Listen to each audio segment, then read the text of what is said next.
Okay, we're going to watch Bruce Hansen now speak before Bruce Warner. Uh, as I said before, I've said it many times, Bruce Hansen may not be the best public speaker or the best public relations man, but I think my personal opinion is that he's been a great union president because he's not afraid of the media as previous presidents were. No names mentioned. And previous presidents might have had more of a presence before the media too. Now, that's none of my business, but I'm making a comment. But Bruce is genuine. You hear Bruce, you see Bruce. This is a real person. This isn't some stage show. It isn't some refined bullshit. You know, this is a real guy. This is who you get, is him. And he was working hard for justice. And he doesn't need a fancy a fancy look and a fancy tongue. So let's listen to Bruce. I know that it can be confusing to have Mr. Hansen, welcome. Good morning. Thank you for the opportunity to speak with you today. I'm the president of Amalgamated TransUnion Local 757. I'm here to talk about some concerns and working conditions of our members are experiencing. The working conditions at TriMet are becoming more and more concerning. First, members are concerned about their safety and the safety of their passengers on the buses and trains. As you are aware, we've recently had 2 members stabbed. The first being en route on his bus, the second being stabbed at a layover at 94th and Playville. There have been more assaults on members.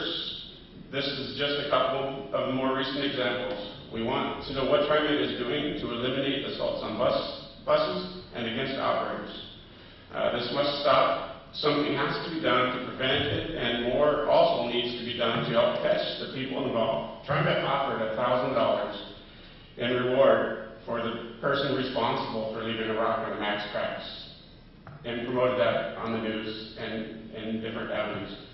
Yet, when our operator was stabbed at 94th, there was nothing out there in the form of the $1,000 reward that is offered for an assault on an operator.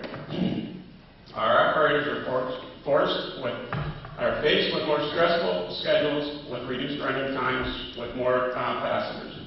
So if they're late to the end of the line, they feel obligated and compelled to give up their meal breaks and recovery times to try to catch up with the schedule and provide better customer service.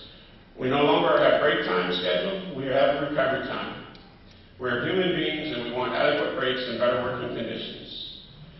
TriMet management continues to talk about benefit levels of ATU 757 members at TriMet. Here's an example of a golden parachute retirement for TriMet executive Fred Hansen and a union member of 33.5 years.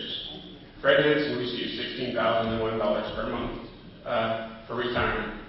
And the union member, after 33.5 years, receives just under $2,500 a month for her retirement.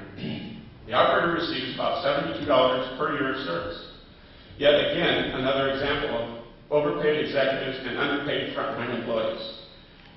TriMet needs to stop pointing their fingers at the employees as the cause to financial crisis. We believe the root of the cause to be excessive golden parachute retirements and excessive wasteful spending on light rail expansions, and really, how much furniture does TriMet need? And if the frontline employees are truly the ambassadors of TriMet must stop demoralizing the frontline employees in the media. We call upon the board and hold TriMet management accountable for the membership and the community of the Portland metropolitan area. Thank you for your time.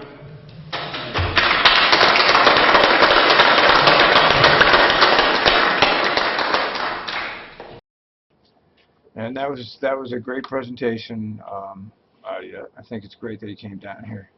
He's so friendly. Isn't he such a friendly guy? I mean, I wish he'd be a little less friendly.